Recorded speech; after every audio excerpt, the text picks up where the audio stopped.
So I'm gonna get a couple things out of the way.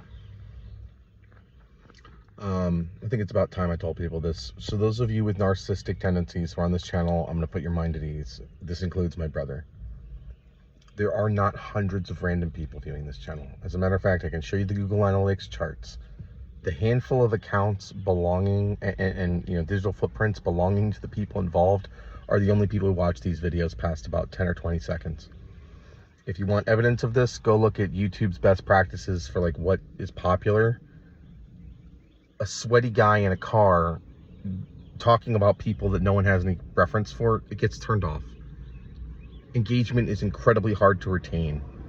And the only reason why you think that all these people are watching it is because you can't understand that things that aren't personally relevant to you or that are personally relevant to you aren't necessarily personally relevant to other people. I have exploited your narcissism in a social experiment. End of story. If you might not believe me on this, but it's the fact. You're never going to run into someone who watches these videos past 10 seconds because beyond the people involved, there isn't anybody. Now I'm going to talk about one more thing. Because this is going to be a trial or a hearing at the very least, I've been going over the evidence I have, and I'm looking at the 772 numbers, which I previously thought were Ariel because they use a bunch of clinical language, and it is now blatantly apparent that they are Gabby. So let me explain the melancholy truth.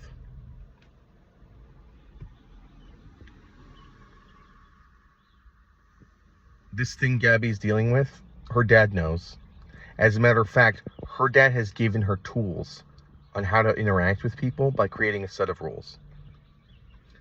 This is why she says cryptic shit like, I can go on dates, but I'm not allowed to have boyfriends. This is why when I tell her that I love her, in private she'll say I love you, but in text she says I don't want to break your heart. This is why when I ask if I'm her boyfriend or her friend, she said some weird nonsensical answer. Because she has a temptation to engage in romance, but cannot. Because of this APD. Her boyfriend, Robert, it worked out because it was literally all sex-based. This silent photographer guy, he's not my boyfriend, he's my photographer, because he is. He's just her photographer that has sex with her. She can engage in casual sex, she can engage in friendships, but she can't engage in romance. That's the no-no. And I fell in love with her. And she didn't have the heart to tell me that this was an issue. I have a text from Gabby that says that she didn't have the courage to tell me she wasn't interested in a romantic relationship. And when I read that, I didn't think it was her because I'm like, that can't be Gabby because we did engage in a romantic relationship and she was the one initiating it. It's not that simple. It's not, Aaron, I don't think I'm not interested in you. It's, I can't. She cannot engage in a romantic relationship. Because this happens. Now, here's the thing. Her dad is a therapist, 100%. And he has given her these tools and these rules on how to interact with people and not have this happen. And she made a mistake and wasn't clear. I wasn't picking up on it. I didn't understand. The phrases were so weird. I never would have guessed this. And I wouldn't have pushed the issue if I knew this was an issue. And here's where it gets fucked up. Her dad probably would have explained this to me. Except my brother reached out to him and told him I was a paranoid, schizophrenic, and delusional. Not understanding that I'm simply interpreting these random weird things that Gabby's saying as truth and not like this impulsive lying. They are delusions, but they're not mine, they're Gabby's. And I'm just taking them at face value. And Jeremy has, because she's not allowed to talk to me because of what happened. And she's sending these random texts pretending to be someone else because she thinks like she can do it that way. Like, talking about herself in third person. And then when I'm not picking up on it, because like I don't know it's Gabby, I think it's a stalker, she resorts to like manipulation strong arm. If you don't check into a hospital and say you're delusional, your family will never speak to you again. And I'm like, I think this is the mob. It's not, I wasn't delusional. And this is on you, Jeremy. Because you know what? You know what really sucks, Jeremy? Yeah, she has antisocial personality disorder. But I'm Demi, which means that literally had I known, like, my only interest in people is spending time with them.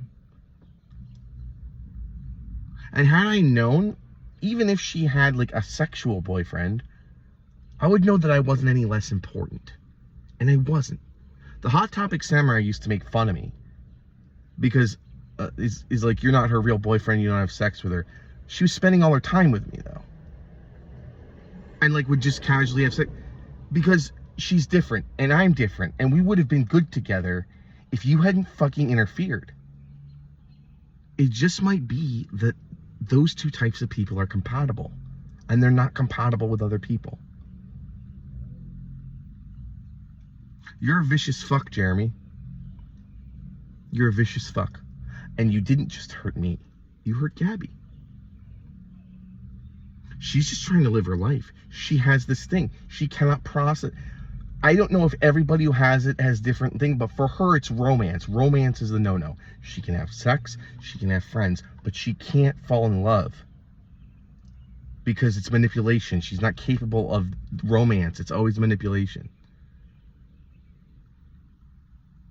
And before her father could have a discussion with me and let me know what the fuck was going on, you make up this crazy manipulative story telling him I'm a paranoid schizophrenic. I've never been diagnosed with paranoid schizophrenia.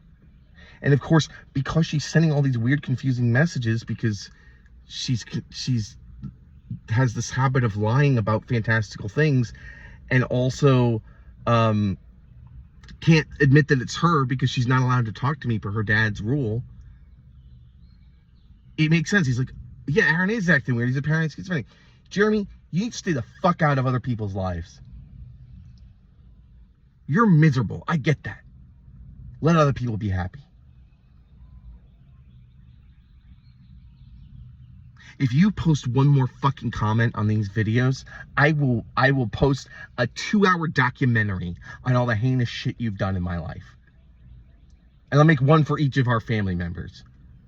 Fuck off. You did this. You did this. He probably would have told me. She probably would have told me. But you muddied the waters.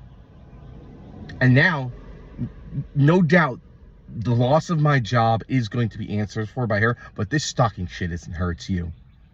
It's all you, Jeremy. All of it. Nobody else is engaging in it. It's you, Jeremy.